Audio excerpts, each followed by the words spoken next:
everybody. Welcome to the show. Hi, Kat. How are you? I'm good. How are you? Oh, I'm doing very well. But I was gonna say, I like how you all of a sudden, I don't know when this started, maybe a few weeks ago, but you just changed from the awkward like who's gonna say hi first to now. I guess we almost have an official intro, and it's you saying, "Hey, everybody, welcome to the show." I guess. I don't know when that started, but it sounds it's as official as we're gonna get, I think. So Sometimes, I'll switch it up a little bit. I'll say, "Hey, everybody, this is Kat." gotta keep them on their toes. Yeah, just a reminder of who's who. You guys, well, I try to follow it up with like "Hi, Kat" or something along those lines. Yeah, so people. I would love. Remember. So I had a conversation with he's Your Terrific One, Evan on Instagram, about like intros on YouTube and I guess podcasts too, where everybody says hey or hey everyone, and it's kind of dumb. It's like you don't really need it. Just get started with the episode. But I find that it's so awkward to do that, to just jump right in. It would be easy for us though, because literally we were just talking for like 10 minutes, and we could just hit record and just start talking. But you know what? We're gonna keep the awkward intro because I can't figure out anything else to do. I wish we had a cool slogan like those Scottish Watches guys, like the welcome. Yeah, it's like their thing, which we found out he might have stolen. Right? Apparently, maybe allegedly. Allegedly. Man. Oh man. I'll have to give him a hard time about that. We will for sure. No, I feel like because when I listen to podcasts, I like feeling like I'm just hanging out with people. So I feel like you have to like say hi or something like that. You can't just get right into the topic. And I mean, could you imagine? First of all, our podcast would be way shorter if we just got right on in there. People would miss out on like the 3 minutes of this chat that for no reason. Three? Well, so far it's been 3. Like 15. It is.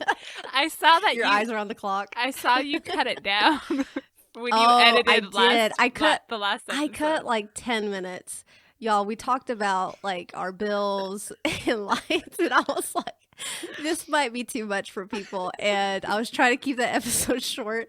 So yeah, I cut like 10 minutes out of it. My 10 bad. minutes of us just complaining about the heat and the air conditioner. You're welcome. Yeah. And now you guys are getting it again, so enjoy. Yeah. Oh, man. But we do have a fun episode today. We do. Like, we have a fun episode every time we record. I don't know why Hell yeah, we do. For sure. So No, but these have become really fun. Our reviews. I love Friday our review reviews. episodes. Are we like, I feel like we're kind of dedicated again to this 2 episode a week thing. And we have been, because I mean, what else are we doing? We have exactly. What else are we doing? You just started going back to work, but we have the time to do it, and we've had a lot of watches too. So I think we're like trying to just get caught up. But yeah, I enjoy them. They're fun. I do too. People enjoy them. I'm pleasantly surprised at the feedback when we hear that like people are skeptical about the idea of an audio watch review until they listen to it and they really enjoy it. They find it very informative. So that makes me feel good about it, because it's a weird thing. Like when we first started talking about doing them, we were pretty skeptical, but it works, and we have a good time. That's all that matters. Yeah. As long as we're having fun, right? Yeah, exactly. Well, I think like the format that we're doing is a little bit different than your typical format. The questions that we're asking each other are not necessarily things that you have to have the watch in front of you and be looking at to see. But again, it's a different way of looking at it. Things that we would ask ourselves on this, particular watch. Yeah, we talked about a few minutes ago, actually, bringing in just like one more question, kind of combining one or two that we already have and bringing in another one. So we wanted to ask you guys that are listening if there's anything you feel like you would like us to talk about. We'll put a story up when the episode goes out on Friday, but you can also just send us a DM or an email and let us know what you think. Let us know if there's something that you would like us to answer. and being part of this questionnaire that we do. Yeah, exactly. Like if there's, we feel like we basically ask all the questions that we personally would ask ourselves. But if there's something that we miss, if there's something that you feel like we should be discussing when we do these reviews, keep in mind that it's not going to be watch specific. So it needs to be something that can be talked about with any watch. Yeah, definitely shoot us a DM and let us know, because we want to get a little bit more creative maybe with the questions and just change things up a little bit. So a little bit. A little. Just a little. Just a With little. that being said, today we are doing a review on the Brew Mastergraph that we've had in for a little while. You guys will remember, hopefully y'all checked out episode 60 of the podcast, which was our interview with Brew Watch owner and founder Jonathan Farrer. It was a phenomenal interview, just a great chat, great overall guy, such a cool story behind the brand. So if you haven't listened to that, I definitely recommend you go back through and check it out. It's episode 60. Absolutely. That was a good one. It was. So a little bit about Brew. Of course, we talk a lot about Brew in this episode 60. But so just a little bit about them before we get more into the in-depth details. Brew Watches is actually a New York-based company, started in 2015. Jonathan's a really phenomenal guy in that he had a lot of experience designing watches for Movado and then some different fashion brands, and then took that and created Brew Watch Company out of that. The name, it's Brew Watches are based off of his love of coffee, so you'll see a lot of little subtle hints of that in his watches. Just really phenomenal. And what I like about this, and I said this during our interview, is you can almost tell that he has a design background when it comes to watches. Like his watches they have a very fashion watch look, but they're actual like great quality watches. It's not the traditional fashion watch that you see, but his styles are much different than any traditional watch that you also see on the market. I mean, everything is uniquely Brew, I feel like. Absolutely. I mean, that's something that has drawn me to the brand, is that, he has found something that is very unique, which is the whole coffee aspect. And he's turned that into watches, and you can see that and you can feel it in the watch itself, which is just really cool. And again, he's just an amazing designer, and he's come up with these designs that are unique, and they're not like anything else you're seeing right now. And that's really hard to do, especially in the micro brand world, is to be unique and stand out. And he's done a really good job with that. For sure. So let's move into the specs. Yeah. You want me to go through them real quick? Go through them. Why not? All right. I want to turn into like a, what do you call those people that like read at the auction house? That are just like really, really fast. Are they just called an auctioneer? Oh, yeah. Right? I guess so. It's fine. I don't know what they're called. Is there a legit name? Now I'm gonna Google it. I don't know. Caitlin's Googling. All right, while you go ahead and do this. I'm gonna go to the specs. Name of people all right. who run auctions. All right. Sorry. The case is 38 millimeters wide by 41.5 millimeters. So this is kind of it's not quite a square, almost. Yeah, it's cushion case. It's a cushion. Yeah, it is very much cushion case. Very cool. It is 10.5 millimeters thick.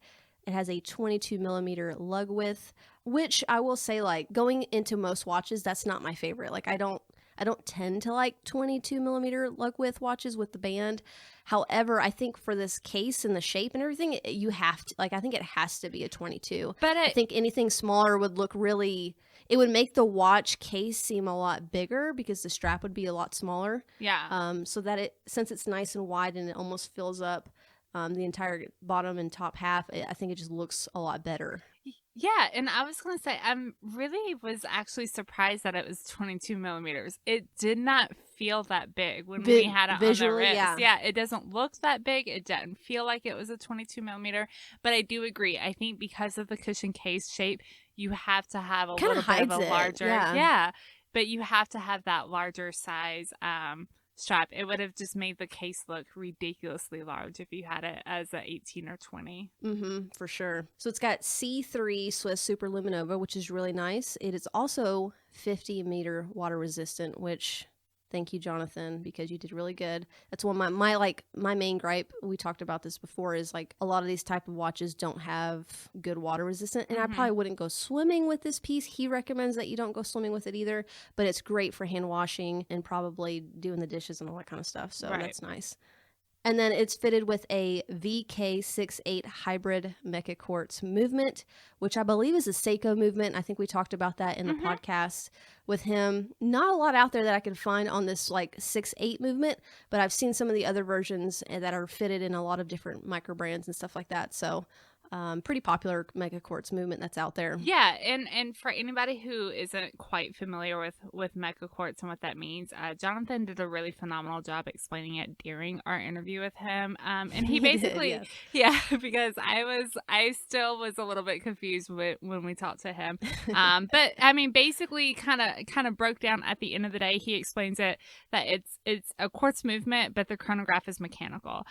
So it just gives you a little bit more of a luxurious feel when it comes to operating the chronograph. So it allows for a higher frequency. You're going to have a much more smooth sweep of the chrono hand, and then you actually have a very quick reset as well, as opposed to what you get with the quartz. So that is Mecha you're Quartz. kind of getting the best of both worlds. You know, you're getting that, you know, not quite super smooth, but a smooth enough chronograph hand on it, and then you've got the quartz movements for someone that doesn't want the price or, you know, maybe the service cost of an automatic chronograph. This would be a great option, or someone that just doesn't like automatics. So this is a really good option. Yeah, for sure. I agree. And there is just a couple different things too I'll go over before we get into the nitty gritty. The subdials, there's a 60-second one, there is a 60-minute subdial, and then there's a 24-hour subdial that is tied in with the hour hand of the watch, so it always matches up to that. And I think that is specific to this movement. We were talking about that before we started recording. And then the I don't think I talked about the crystal either, which is a domed sapphire crystal, which is really pretty on this watch. Yep. And then you also have the stainless steel case, the all brush case, and then it has an aluminum black bezel. The bezel is really cool because, so of course, called Brew watches, obviously coffee is a very big part of Brew. So the bezel has a really unique timer that's indicated between 25 and 35 seconds, which is the ideal amount of time for a extraction of an espresso shot. I liked that because it was very subtle. I think when Jonathan was explaining, I didn't even really notice it on the watch before he really talked about it. And I like that because obviously, like, I'm not brewing espresso, so I don't need it. But it's cool to have, and it ties in with the history of the watch and just kind of like what the brand is all about. And there's a little coffee bean on the crown, and I think that's such a cute detail. Like just the little things like that. Yeah. Yeah, and like you said, I mean that timer on the bezel, you almost don't notice it. I mean, it's clearly there and you can see it. But, you know, on hand, you just don't notice it. It's very well blended in. Yeah. And he does the same thing with the Retrograph series as well. It's just really blended in. And if you're not a coffee person, it's not a big deal at all. Yeah, exactly. That's the thing is I don't want it to scream. It's kind of like when limited edition watches scream like what they're limited for. Like I just like it to be more subtle. Like I want to know what it means, but I don't need everybody else to know what it means, you know? You want it to be a secret. Yeah, it's my little secret. I think that's it on the specs, right? Yeah, I think so. So all of that for $375. Yeah, pretty good deal. For sure.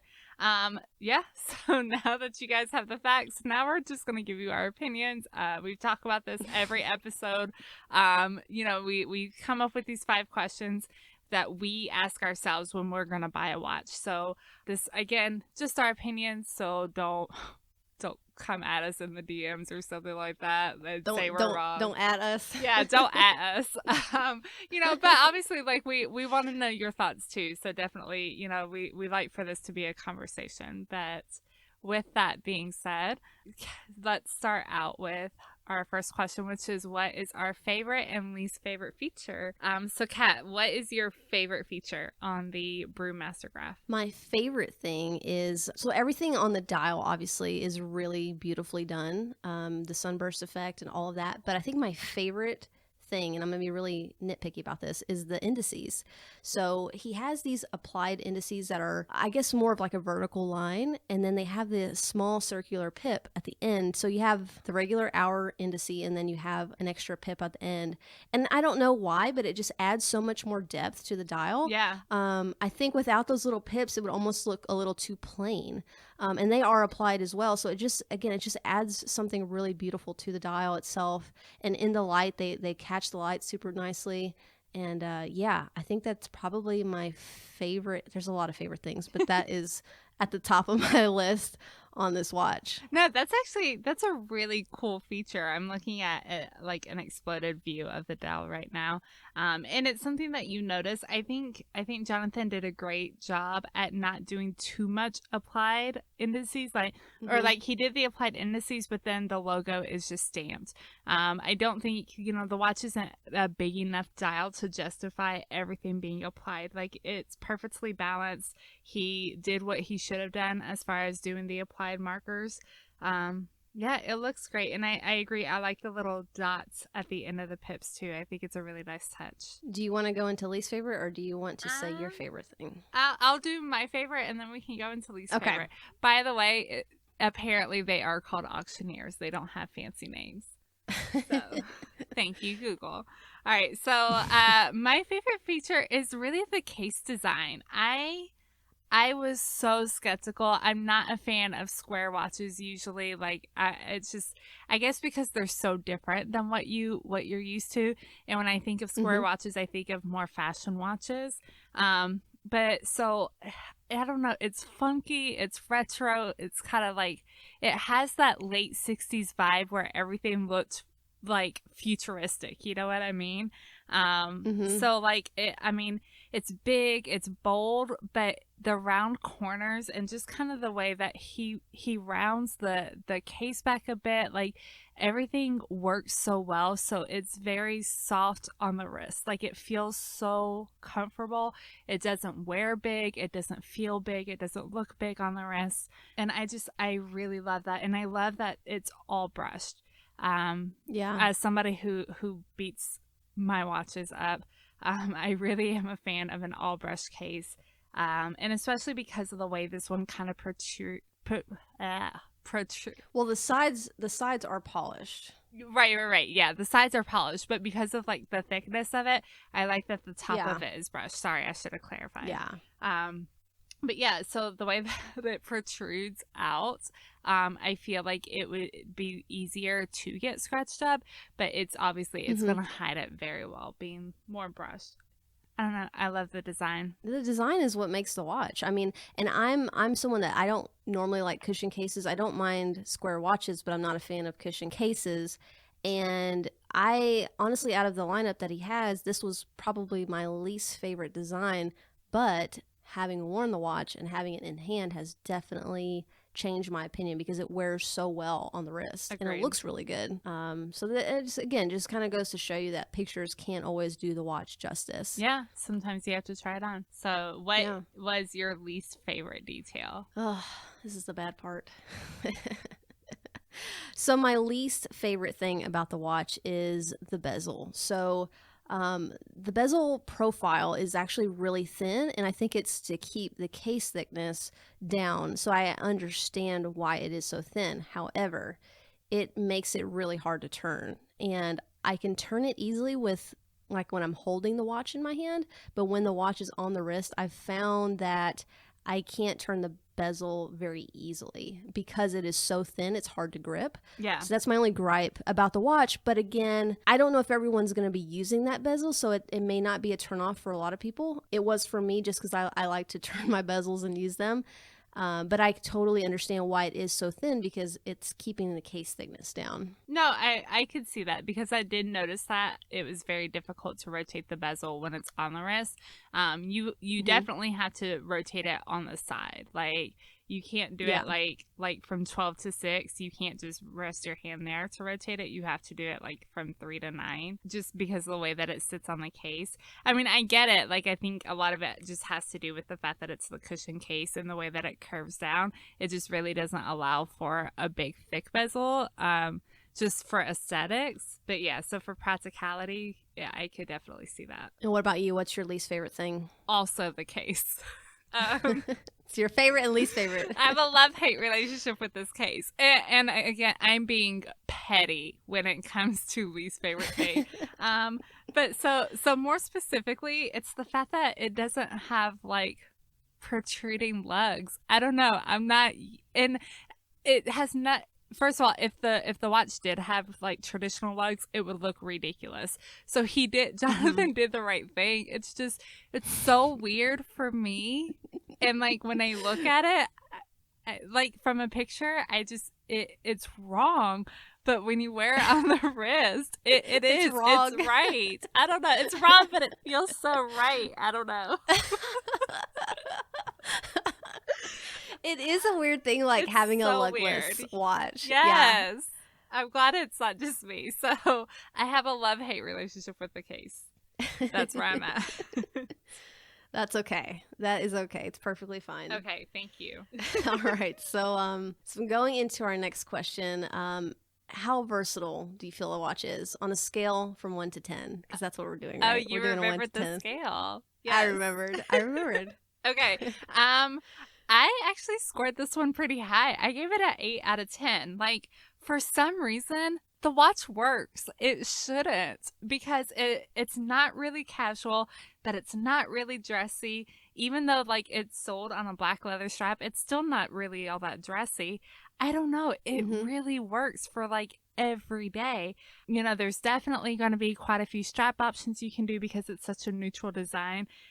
You know, my downfall is that this watch isn't offered on a bracelet. And that's just something that is really important to me. I do love a bracelet option. So when we talk about versatility, like on a hot summer day, it's not going to get as much wear from me. But yeah, I don't know. It works for whatever reason. Jonathan has worked magic in like this watch.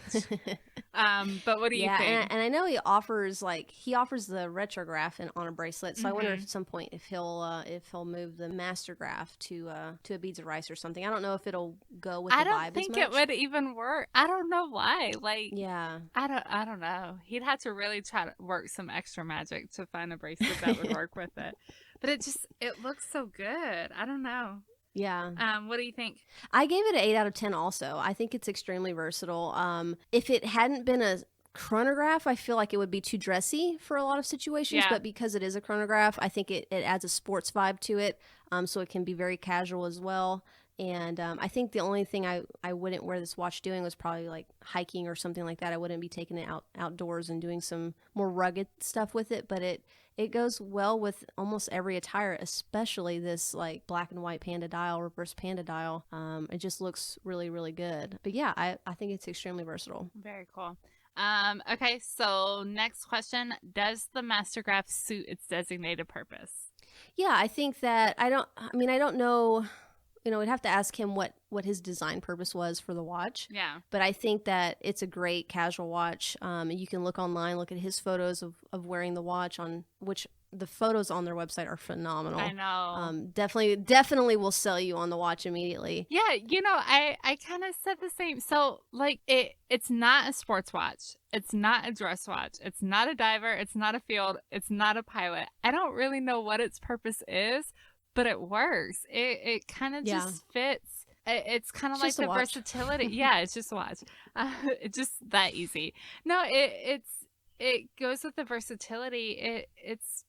It works for whatever you have going on. I can very much so see somebody wearing this with a suit, or even as something as formal as a tuxedo, as well as just kind of casually with blue jeans and a t-shirt. Yeah, I mean, I could see a barista wearing this watch every day to work. You know, if that's something that they would wear.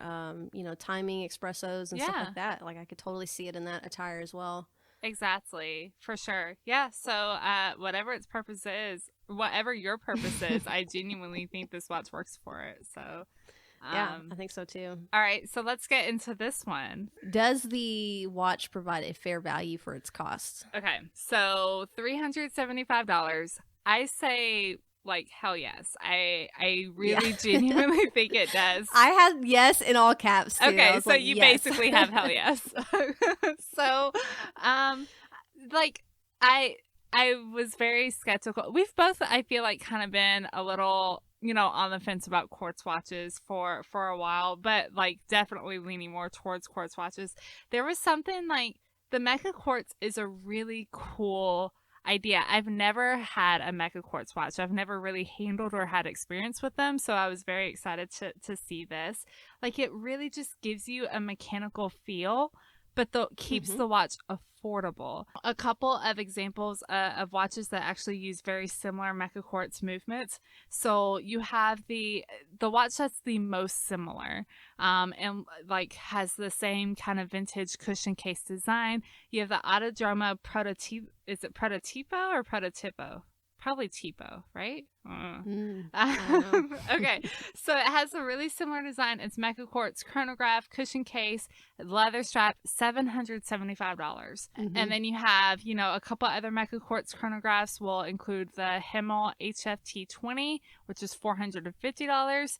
It's a little bit more military designed, so they, aesthetically different, but similar movement. Both are micro brands. And then you also have the Dan Henry 1964 Gran Turismo chronograph, which is $250. But you also have to consider Dan Henry's a much more like mass-produced watch. It's not, really a micro brand, so they could definitely keep costs at a different level. Yeah, way fair value. Totally. 100%. Yeah, I agree completely. I pretty much had most of those watches and a couple Seikos thrown in there as well, as far as like comparables. But yeah, I think the quality at this price point is where it should be. You're not getting anything crazy as far as value, but you're going to get a lot more than you would get in a fashion watch. Agreed, yeah. Or even some lower end Seikos. So I think that the value is where it should be. I'm not going to say you're getting a huge bang for your buck. You're getting what you pay for, which is really, really good. And you're getting a lot more watch than you would spending the same amount on a, not a Daniel Wellington or, Michael Kors or, I don't know, some of the other fashion brands you might see out there, Fossil and some stuff like that. I remember when I was in high school, I saved like $250 for a Fossil watch that may have lasted me a year, and it was terrible. Yeah. And I spent $250 on it, and I thought I was spending like a lot of money on it, and I was spending a lot of money on a watch. And if you have the option to buy something like this, and the problem is that this is such an enthusiast brand, and we know about it in the watch sphere, and I'm hoping that a lot of these micro brands can grow out of that, and it can be more welcoming to people that are outside of the watch sphere as a whole. Yeah. But yeah, it's absolutely a fair value for the cost. Yeah, I agree. And I mean, even in talking about quality, like for watches that are similar price point, one thing, and I didn't talk about this when I talked about how much I really enjoyed the case, was the brushing on the case is really well done. Yeah. I was really rather impressed with that sort of finishing at that price point. I didn't have a lot of expectations when it came to finishing, just being realistic. But yeah, it turned out phenomenal. It looks really great, I feel like. So, yeah, good value. And then last question, if you had the Brew, would it get regular wear and last in your collection? I think it would. In my current collection that I have right now, it would, only because I don't have a quartz other than a couple of my G-Shocks. And I also don't have a chronograph, so I feel like this would offer me something that I don't currently have. Wait, you really don't have a chronograph at all, do you? I don't. Dang. Okay, sorry. Sidetrack. Don't remind me. Ahead. Don't remind me. But I think I would wear it. I think I would wear the heck out of it. And honestly, like I've contemplating one of the retrographs that they have. Obviously they started the teal dial we talked about already. It's just amazing, and I'm just trying to talk myself out of not buying that watch. But some other things have come up, like the freaking Seikos that just were released. I really want an Arnie now, so I think I do want I feel like I want a quartz watch to kind of complement my collection, and I want something that's like fun and cool. So I feel like the Arnie would be really cool because it's got the Annie Digi display, and the Brew would be awesome as well. I mean, it's got a mecha quartz movement, so they're a little different variation than your standard quartz. And we are getting our quartz watches later this summer from Fears, but Who wants to wait until later this summer? yeah, exactly. Who wants to wait? I get you. But again, this is something that I am personally like considering adding to the collection at some point. Maybe. I don't know. We'll see. I'll ask the husband. Hashtag all the Jonathan. watches. Yeah. He's Bless gonna kill me. Jonathan. Bless him. He's gonna make us quit the podcast because he's gonna be Yeah. like, all you want to do now is buy watches. You just buy watches. That's it. Man. So what about you? Would this watch get wear in your collection? Yeah, I said, yeah. I mean, when we had it in for review, when it was at my house, I wore it more than I thought that I would, in all honesty.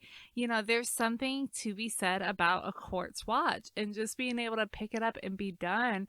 You know, I have several G-Shocks, but the G-Shocks are very sporty, very casual. I rarely wear them outside of like the gym or hiking or kayaking or stuff like that, you know?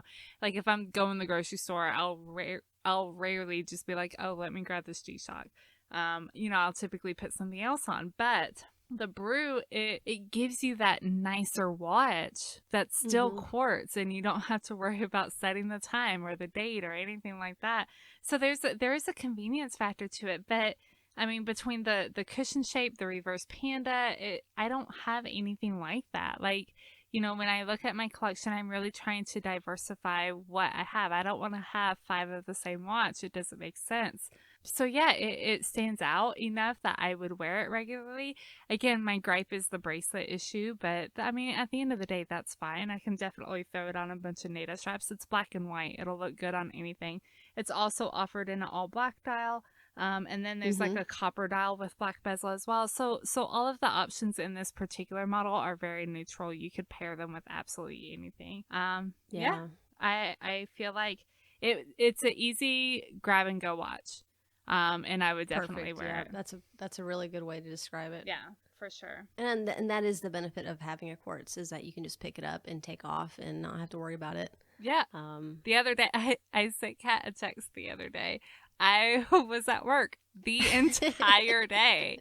And at like 6:45, I looked down at my Speedmaster, hadn't set it or wound it for the entire day. Man. Yeah, that's where I'm at. But I look down at my watch and I think, oh crap, like I need to wind it, I need to set it.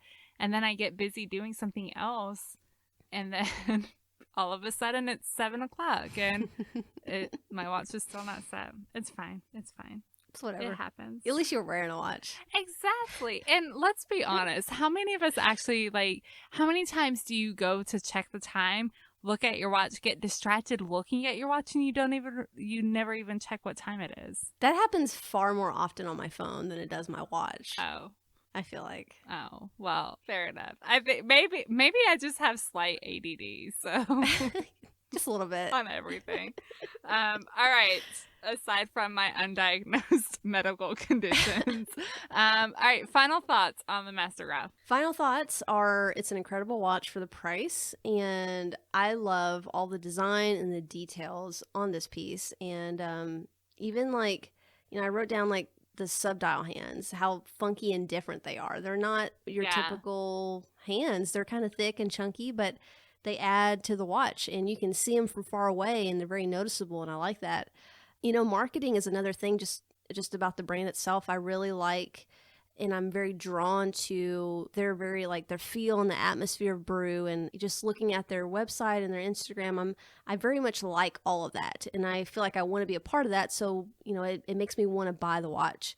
So I definitely like that. And then, yeah, I mean, I like that he's starting to play with colors, and, you know, we're seeing the teal retrograph. I'm a fan of, like, he's not afraid to think outside the box a little bit. So things like that really excite me, and especially with micro brands, because sometimes it can be really hard for them. They don't want to always take chances. They want to be able to sell. And so doing something that's super different can potentially be a bad decision on their part.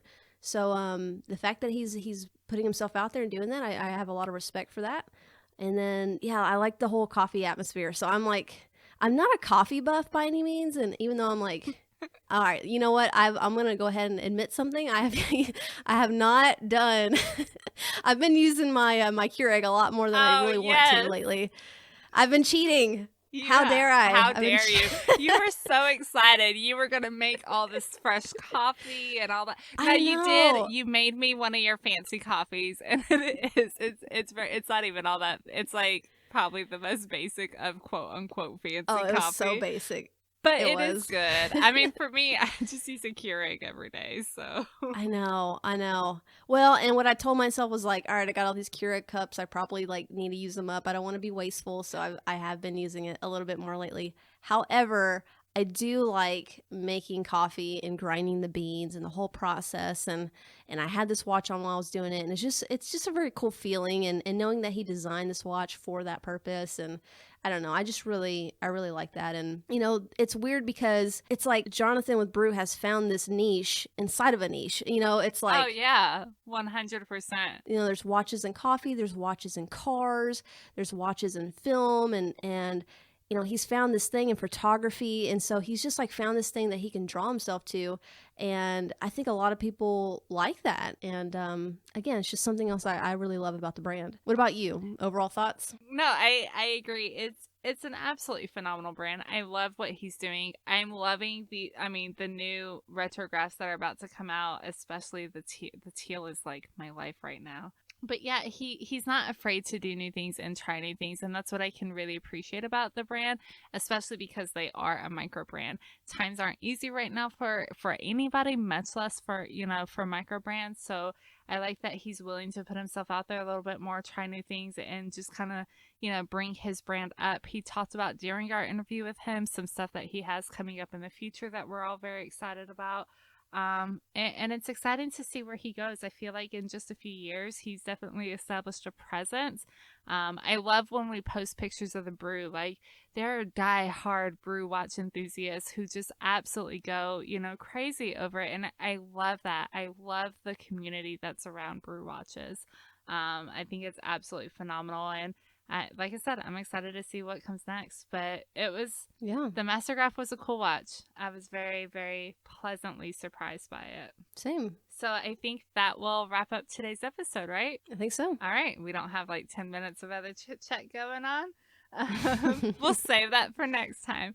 But no, guys, so make sure head over to the Brew Watches website. It's brew-watches.com.